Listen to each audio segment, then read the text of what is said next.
Olá, sejam bem-vindos a mais um Entendendo a Bíblia e hoje nós estaremos concluindo o capítulo 11 do livro de Atos dos Apóstolos, o livro que estamos estudando todas as quintas-feiras neste mesmo horário e nesse mesmo canal, tá bom?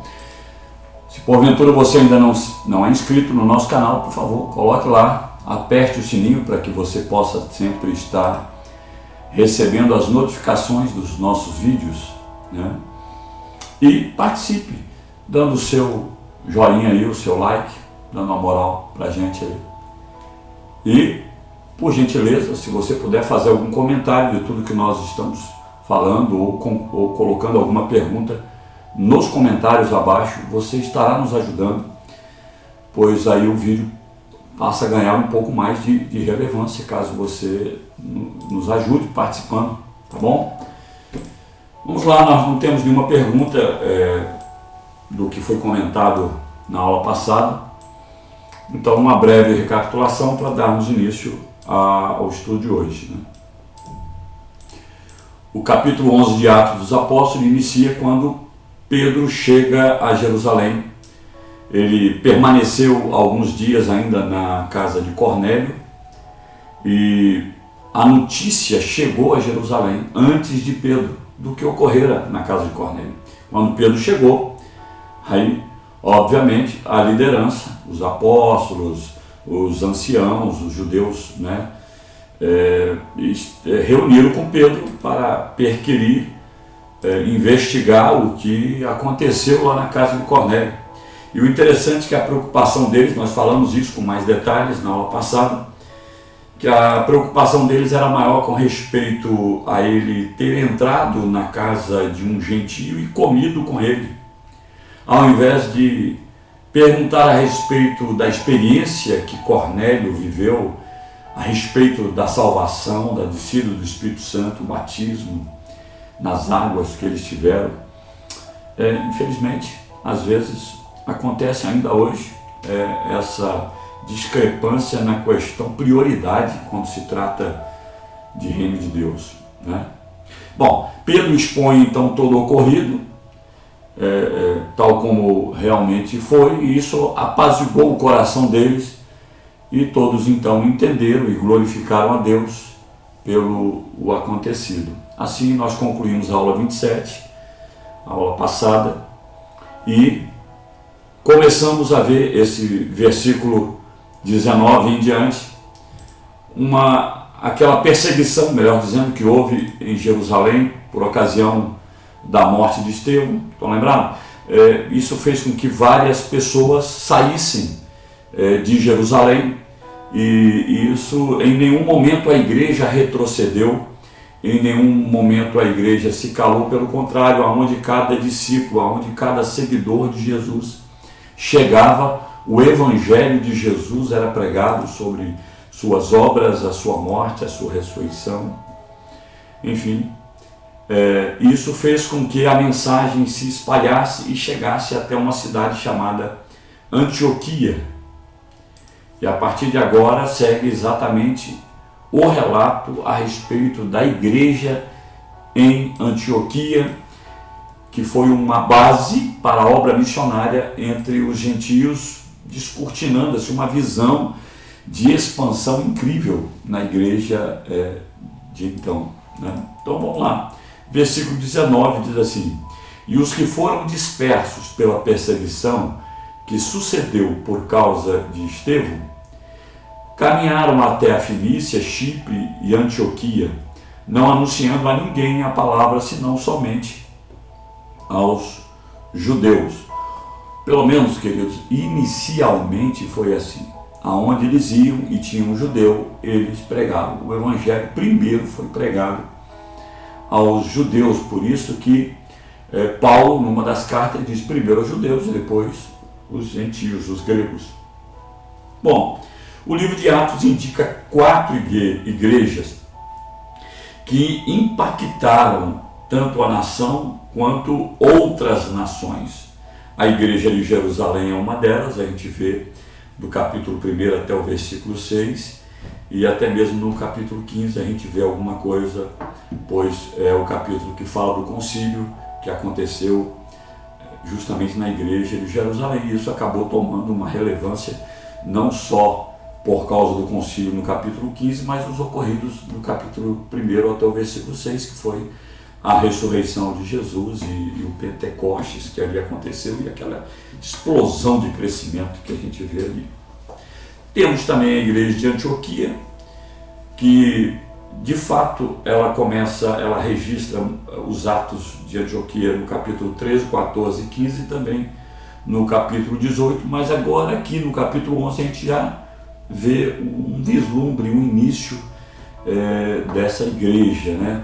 Depois a gente encontra no capítulo 17 de Atos uma igreja também fantástica, a igreja de Tessalônica. E nos capítulos 19 e 20 a gente vê a igreja de Éfeso. São 4 igrejas que realmente foram muito relevantes nesse tempo de Atos dos Apóstolos. Quando o texto do versículo 19 fala de Fenícia, ele está falando do atual Líbano. Uma extensão de terra, uma faixa de terra litorânea, ficava no litoral do mar Mediterrâneo, uma faixa estreita, uma faixa de apenas 24 quilômetros de largura. 24 quilômetros, uma distância pequena, né, para uma nação, para um país. Mas ela é comprida, ela nos faz lembrar um pouco o Espírito Santo, né, um país, um estado mais comprido e mais estreito, mas sem comparação. A Fenícia é muito mais estreita, apenas 24 quilômetros de largura por 240 quilômetros aproximadamente de extensão. E isso era todo o litoral nordeste do mar Mediterrâneo. As suas principais cidades aparecem no texto bíblico. É a cidade de Tiro e Sidom, são as principais. Claro, tem outras cidades importantes, mas essa é a que mais aparece no contexto bíblico, né? Chipre, a outra cidade que narra aí no versículo 19, Chipre é onde Barnabé morava, ou pelo menos onde ele nasceu. A Bíblia não deixa muito claro que ele morava lá. Claro, é possível que lá tivessem parentes dele, mas toda vez que ele fala de Barnabé, ele está muito localizado ali em Jerusalém, pelo menos até então foi assim, né? Mas uma coisa a gente pode afirmar, ele era natural de Chipre. Ele nasceu em Chipre. Chipre era uma ilha, ou é uma ilha, também do Nordeste Mediterrâneo, né? Próximo ali à região da Palestina, mas por se tratar de uma ilha, está lá no mar Mediterrâneo. A terceira cidade que aparece aí é Antioquia. Antioquia é a terceira cidade do Império Romano. Antioquia ela só perdia para Roma e para Alexandria, 2 mega cidades.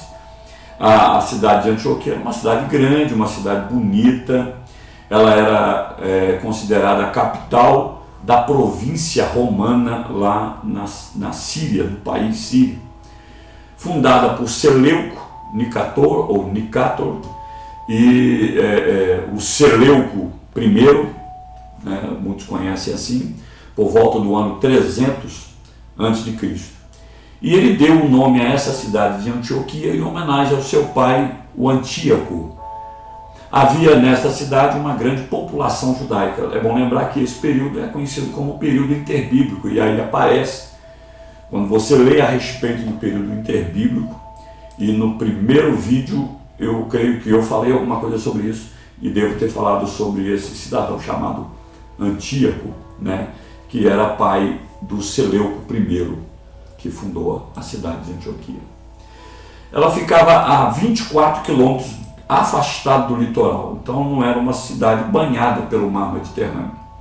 Tinha um afastamento de 24 quilômetros, a distância, a largura da cidade do país, da Fenícia, né? Ficava lá no canto também, nordeste do mar Mediterrâneo. Como eu disse, era uma cidade grande, uma cidade bonita, uma cidade promissora, uma cidade muito procurada pelos viajantes naquela região. Até pelo entra e sai de mercadoria havia um comércio forte. Bom, Deus certamente, queridos, tinha um propósito com relação a essa cidade, como a gente vê mais tarde.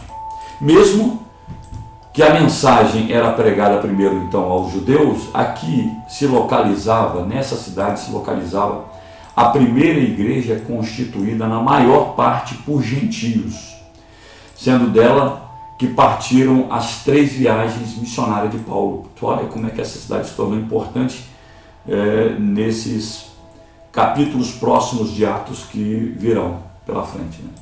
E Deus certamente quer nos levar como igreja a um outro nível de entendimento e de visão, como fez com a igreja de Jerusalém quando criou uma base em Antioquia que serviu para alcançar o mundo gentílico, né? Bom, de que formas Deus quer nos levar além da nossa Jerusalém para uma Antioquia que possa ser o ponto de partida para uma nova visão e missão? Queridos, Deus está nos chamando para uma nova aventura, eu creio nisso. De Serra a outras cidades e, por que não, a outras nações. Uma coisa eu digo sempre aqui em nossa família: eu sei que isso é só o começo. Apenas estamos iniciando aquilo que Deus tem para nos realizar, ou para realizar através de nós, nessa querida cidade de Serra, aqui no Espírito Santo. Versículo 20: E haviam entre eles alguns homens chíprios e cireneses, os quais, entrando em Antioquia, falaram aos gregos, anunciando o Senhor Jesus. Com base nesse versículo, a gente vê que o começo da pregação aos gentios se deu aos judeus helenistas, que são os judeus de fala grega, convertidos a Cristo, que residiam em Chipre e em Cirene, e eles foram deslocados por um motivo ou outro até Antioquia, e lá em Antioquia iniciaram a pregação do Evangelho também aos gentios, que são os não-judeus gregos, né? Então, foi aí que o Evangelho aos gentios começou a acontecer. Então, aqui na cidade de Antioquia nasce uma igreja multicultural e multirracial para liderar a obra missionária no mundo. Olha que espetáculo! Essa igreja se tornou uma igreja conhecida no mundo e o mundo inteiro agradece a essa cidade por ter tido a sensibilidade, vocês verão, de enviar Paulo e Barnabé para pregar a mensagem, a obra missionária. Eles tiveram essa sensibilidade. Eles poderiam muito bem ser egoístas e dizer: não, eu não quero que nem Paulo nem Barnabé saiam, que eles continuam a cuidar de nós aqui. Não, eles liberaram os dois para essa obra missionária que a gente encontra no livro de Atos dos Apóstolos. Versículo 21 diz: E a mão do Senhor era com eles, e grande número creu e se converteu ao Senhor. Então nós vimos então aqui um resultado promissor dessa igreja, esse início, esse nascedouro da igreja ali em Antioquia. Mostra aqui, claro, com esses resultados, a aprovação e a bênção divina que muitas vezes foi evidenciada por meio de sinais, prodígios e maravilhas, né? Era a forma como o Espírito Santo agia naqueles dias. Queridos, a partir desse versículo 22, a gente vê nitidamente o início de um ministério na vida de Barnabé. Olha, versículo 22. E chegou a fama destas coisas aos ouvidos da igreja que estava em Jerusalém, e enviaram Barnabé a Antioquia. Queridos, com essa notícia alvissareira acerca do avanço do Evangelho em Antioquia, os irmãos de Jerusalém decidiram enviar alguém mais experiente, alguém que pudesse dar um relatório preciso para eles do que estava acontecendo e também dar uma base, um fundamento naquela igreja de Cristo que estava sendo formada naquela cidade. Uma forma de acompanhar mais de perto essa expansão do Evangelho, para que a coisa não perdesse o controle. Essa era a política utilizada pelos nossos irmãos da igreja de Jerusalém. E tinham razão em fazer isso. Inicia assim o ministério de Barnabé, porque ele fora escolhido para representar os apóstolos que estão ali em Antioquia. Como nós já falamos, ele era natural de Chipre, está no capítulo 4 de Atos dos Apóstolos. E do mesmo jeito, aqueles companheiros que evangelizaram os gentios em Antioquia eram igualmente ciprianos, né? Essas pessoas tinham vivido culturas gentias, tendo ganhado a habilidade de ser pessoas pontes, ou seja, eles serviram de elo, eles serviram de ponte para alcançar os gentios lá de Antioquia. Deus usa, queridos, o nosso passado, a nossa cultura, o nosso jeitão de ser para os seus propósitos. E bem como as nossas lutas e dificuldades, Deus usa como ferramenta para alcançar vidas. O envio de Barnabé, segundo parece aqui, queridos, no texto, fazia, como eu já disse, fazia parte da política da igreja de Jerusalém, consistente em enviar líderes com o melhor perfil e a melhor visão para alavancar a obra missionária ali entre os gentios. E o fato de ele ser um judeu helenista também, ele passou a ser uma pessoa importante nesse processo. Barnabé não era apóstolo, mas era um grande pastor. Tinha um coraçãozão de pastor. Não é à toa, né, que ele acabou sendo a pessoa que fez a ponte para que Saulo, depois da conversão, pudesse ser inserido no contexto da igreja, né? Então ele passou a ser essa pessoa-chave para alavancar essa obra missionária ali entre os gentios de Antioquia. E sem falar do seu coração generoso, e a gente lembra disso muito lá no capítulo 4, quando ele deu aquela oferta fantástica, maravilhosa. Coração aberto tinha esse homem. Versículo 23 do livro de Atos diz assim: o qual, quando chegou e viu a graça de Deus, se alegrou e exortou a todos a que permanecessem no Senhor com propósito de coração. Barnabé não foi em momento algum preconceituoso pelos gentios terem sido recebidos na igreja, ao contrário, ele teve o seu coração inundado sobremaneira, né, ao ver a graça de Deus na vida deles. E então ele pôde exortá-los, ele pôde encorajá-los a permanecerem firmes na fé que abraçaram. Com isso nós vemos que Barnabé foi aquele que consolidou a fé desses novos irmãos que passam a fazer parte da igreja de Cristo nessa cidade. Versículo 24 nos diz: porque era homem de bem, cheio do Espírito Santo e de fé, e muita gente se uniu ao Senhor. Nós vemos aqui que essas características citadas para Barnabé, homem de bem, cheio do Espírito Santo e de fé, estava alinhado perfeitamente com as características de Estevão. Eu diria que essas eram características do povo de Deus da época. Sua vida era a base de sustentação do seu ministério. A nossa vida exemplar diante de Deus é a base para a nossa vida ministerial. Quando as mensagens são proferidas por nossa boca, o rastro que deixamos da nossa vida testifica o que pregamos. Por isso a importância de buscarmos ser uma vida exemplar, uma vida modelo para os demais irmãos de fé. Ele era alguém que sempre estava investindo na vida das pessoas. Você pode acompanhar, ele serviu de suporte para muitas pessoas. O resultado da sua dedicação não podia ser outra. Muitos foram agregando à fé cristã exatamente por causa dos seus ensinos, da sua mensagem, mas principalmente da sua vida exemplar.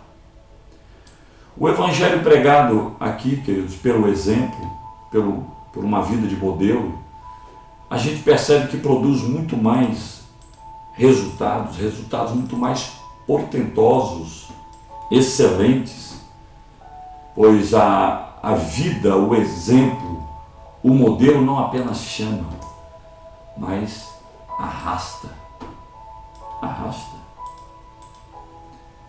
É como pregar com palavras, pescaria de anzol. Pescar pelo exemplo, pescaria em rede. Que nós, como igreja do Senhor, principalmente nesses últimos dias, possamos ter essa convicção de viver a vida que Cristo nos ensina a viver. Versículo 25 diz assim: e partiu Barnabé para Tarso a buscar Saulo, e achando-o, o conduziu para Antioquia. Queridos, Barnabé serviu de ponte entre a igreja gentílica e a igreja judaica, como também foi o homem que viajou até a cidade de Tarso, próximo ali de Antioquia, para convocar um homem que serviria de desbravador, um verdadeiro bandeirante do evangelho na ocasião. Digo bandeirante com a figura daqueles homens da história do Brasil que invade o interior do Brasil para desbravá-lo. Paulo fez a mesma coisa, sai de um grande centro, na Antioquia, e depois nas suas viagens missionárias visando implantar igrejas em outras cidades gregas. Vamos ver em capítulos posteriores. Foi Barnabé quem cuidou de Paulo no início da caminhada, você deve estar lembrado disso, quando houve inclusive alguma rejeição por parte de muitos irmãos ali em Jerusalém. Nós já falamos sobre isso, e essa rejeição era notória e era explicável, porque Saulo era o cara que estava matando, estava botando terror no seio da igreja. Com o avanço da obra lá em Antioquia, o crescimento numérico, Barnabé, ele sentiu a necessidade de ter alguém que pudesse estar ali com ele, ajudando, auxiliando naquela missão. Quando a igreja vai crescendo, fica difícil a gente pastorear sozinho. Eu entendo Barnabé, e ele foi lá buscar Saulo. Ele entendeu que Saulo poderia ser muito útil ao ministério ali em Antioquia. E foi o fato, foi o que aconteceu. Versículo 26. E sucedeu que todo um ano se reuniram naquela igreja e ensinaram muita gente. E em Antioquia foram os discípulos pela primeira vez chamados cristãos. Uau! Esse texto é fantástico, porque nos mostra como foi importante o trabalho de Saulo, claro, Barnabé também, ali nessa cidade. O Lucas deixa claro que foi um ano inteiro em que eles se dedicaram ao ensino, à palavra ali. Ele especifica esse período que foi trabalhado ali. Então os crentes de Antioquia passaram a ouvir os ensinos e a praticar os ensinos, de tal forma que eles se tornaram imitadores de Cristo, parecidos com Cristo, e como as pessoas chamavam, pequenos cristos. A palavra pequenos cristos é a mesma palavra, o significado da palavra cristão. E a gente entende o que é ser cristão, a gente entende o que é ser crente, mas às vezes muitos crentes de hoje não entendem o que é ser discípulo. Queridos, a palavra cristão aparece no Novo Testamento apenas 3 vezes. Aqui nesse texto de Atos, também em Atos capítulo 26, versículo 28, e na primeira carta de Pedro, capítulo 4, versículo 16. Por incrível que pareça, somente é usada a palavra cristão nesses 3 pontos. Hoje a gente conhece mais os seguidores de Jesus pela palavra cristão, embora a palavra discípulo não seja tão utilizada hoje como cristão, mas é a palavra que mais é utilizada na Bíblia Sagrada, no Novo Testamento. Principalmente aparece 289 vezes a palavra discípulo. A palavra discípulo significa aluno, aquele que segue a Cristo, aquele que imita a Cristo, aquilo que abandonou tudo para seguir a Jesus.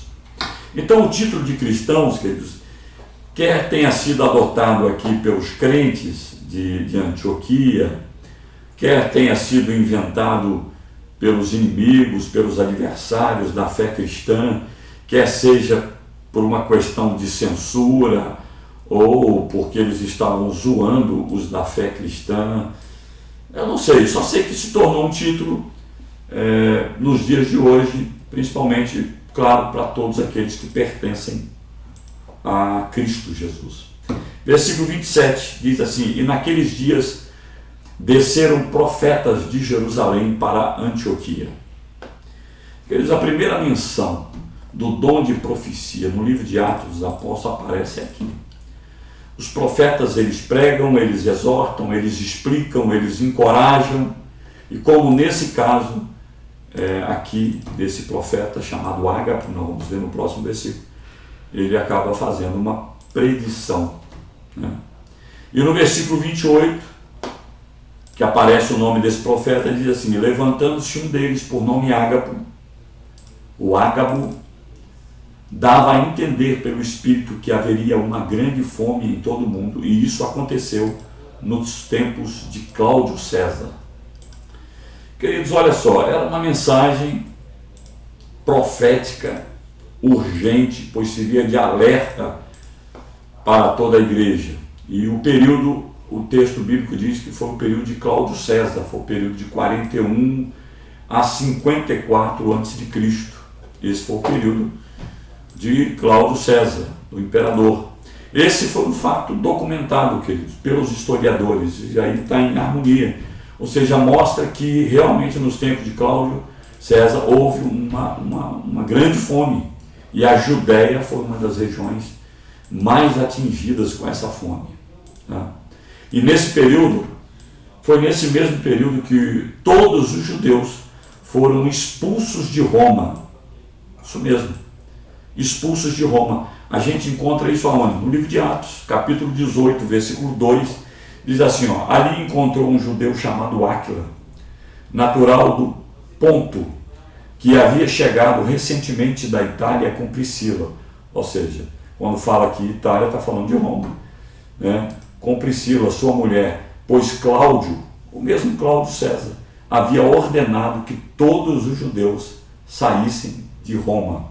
E Paulo foi vê-los, quer dizer, Paulo encontrou com Áquila e Priscila e pôde, então, se minha memória não me trai, lá em Atos capítulo 18, na cidade de Corinto, possivelmente, e nós vamos confirmar isso depois lá, quando estudarmos o livro de Atos. Mas eles estavam lá exatamente porque foram expulsos lá de Roma, né?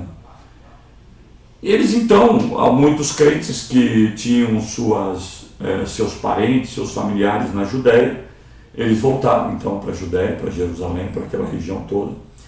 Claro que aí voltaram sem terras, voltaram sem bens, voltaram sem casas, então não tinha terra para plantar, e agora a igreja que já tinham vendido as suas propriedades e fazendas anteriormente, no capítulo ali 4, a gente vê isso claramente. Agora a fome realmente atinge com força essa região, e inclusive esses irmãos que estavam voltando para a sua casa, para a sua cidade, pelo menos, né? Então a fome atingiu em cheio a igreja na região da Judéia. Posteriormente, esse mesmo profeta, o Ágabo, um homem de Deus, porque prediz a fome e a fome se cumpre. E depois ele prediz a prisão de Paulo. Isso aconteceu lá no capítulo 21 de Atos dos Apóstolos. Vamos ver quando chegarmos lá.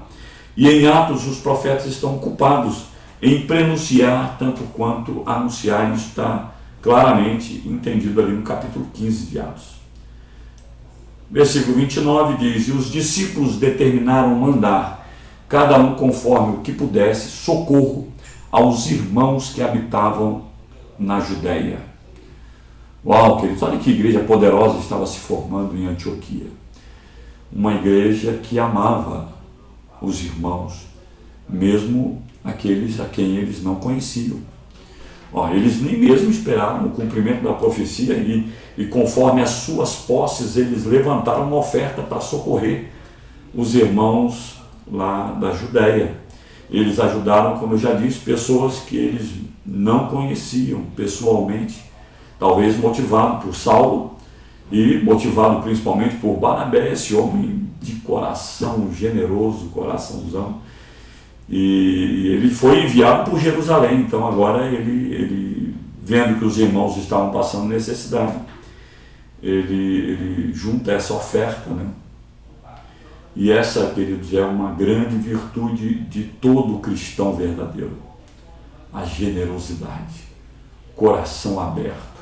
Porque a fé cristã, ela não abre apenas o nosso coração para crer para a salvação, mas também abre o nosso bolso, a nossa bolsa para a contribuição, para estender a mão ao necessitado.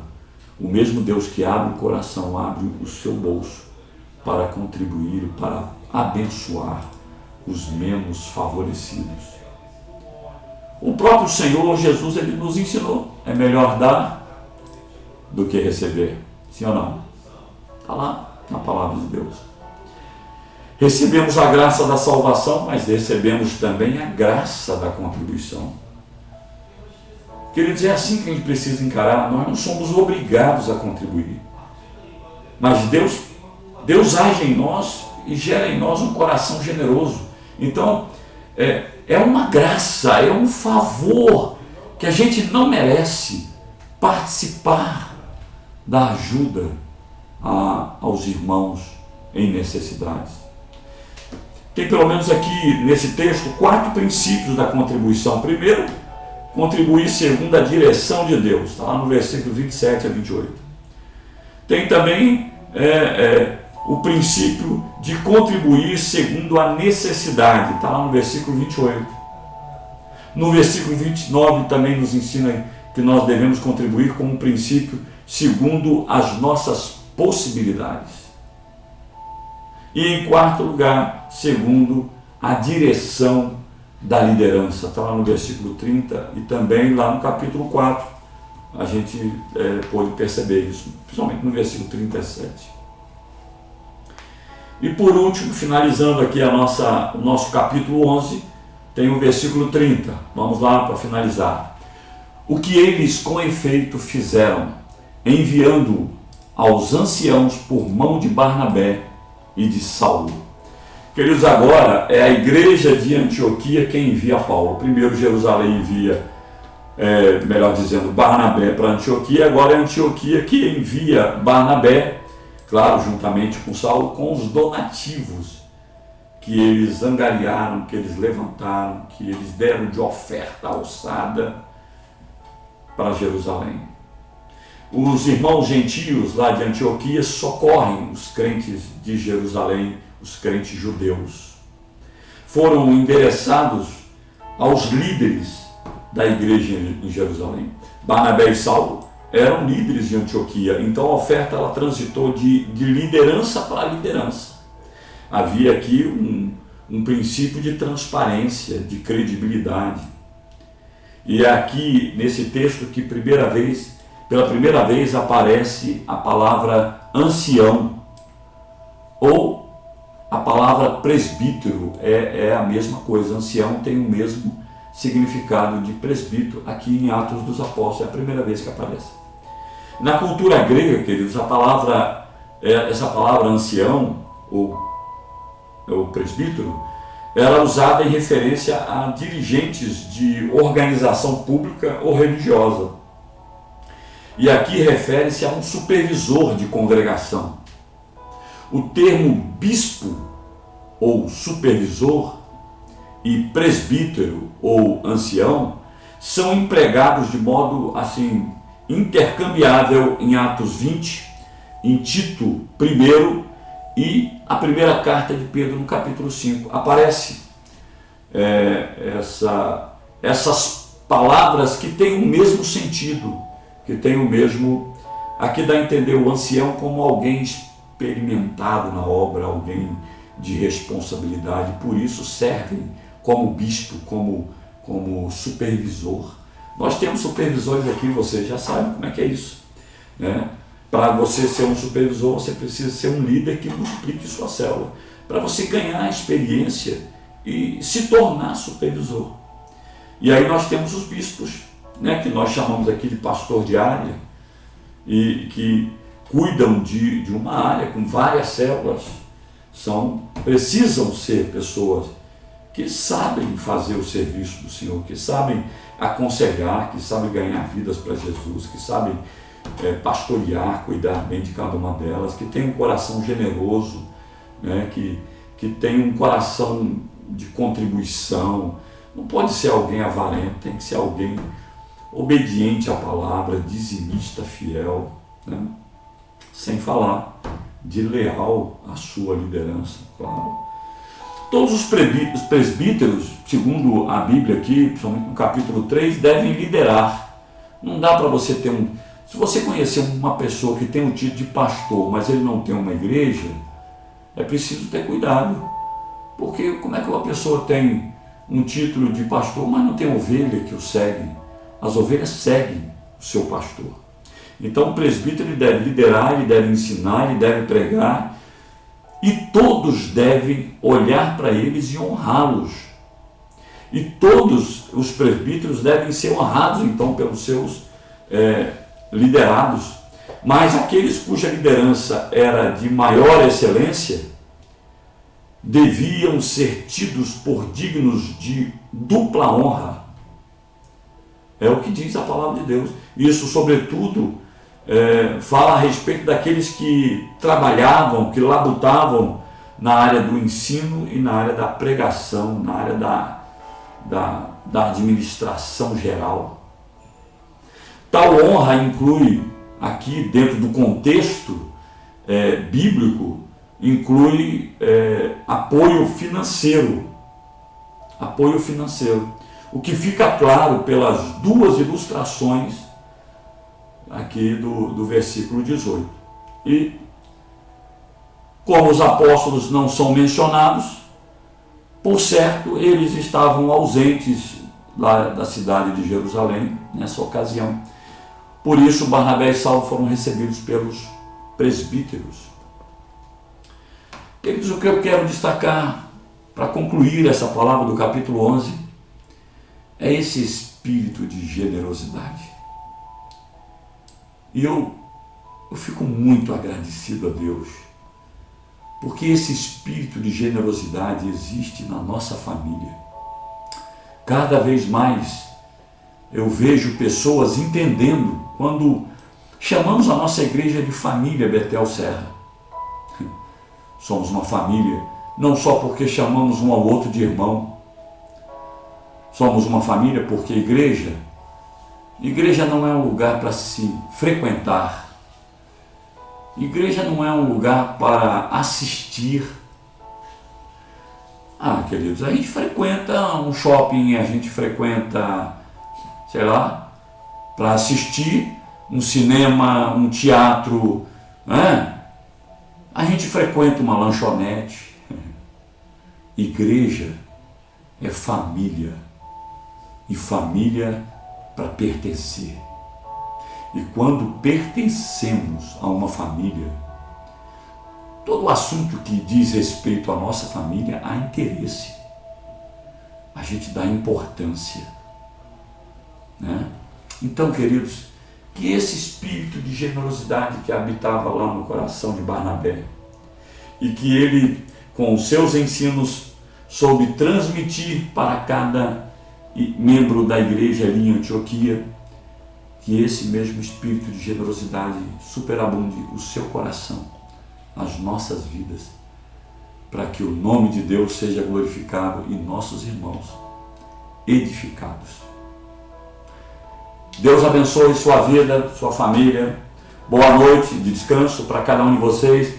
Um beijo no coração de cada um de vocês. Amo a cada um de vocês, em nome de Jesus. Tchau, tchau. Valeu.